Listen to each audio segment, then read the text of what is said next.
शहदादपुर में पेट्रोल के अघन में वाध ऐं घाटे टोड़ महंगाई बेरोज़गारी खिलाफ़ शहरी जदोजहद कमेटी पारां हथनि में बैनर ऐं प्ले कार्ड खणी एहतिजाजी मुज़ाहिरो करे प्रेस क्लब अॻियां धरणो हयो।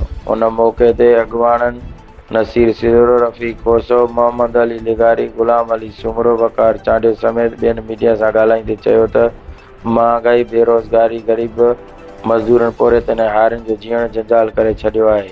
वफ़ाक़ी निगरान सरकार हथ वठी अवाम दुश्मन फ़ैसिला करे रोज़ानो तेल जे अघनि में इज़ाफ़ो करे ग़रीब अवाम जी चेल चिबी करे छॾी आहे। अॻवान आला अख़्तियारनि खां मुतालबो कयो त डीज़ल, पेट्रोल ऐं गैस जे अघनि में घटिताई आणे ॾियारी ते पोरियत कंदड़ ग़रीबनि, हारियुनि, मज़दूरनि खे जीअण जो बुनियादी हक़ ॾिनो वञे।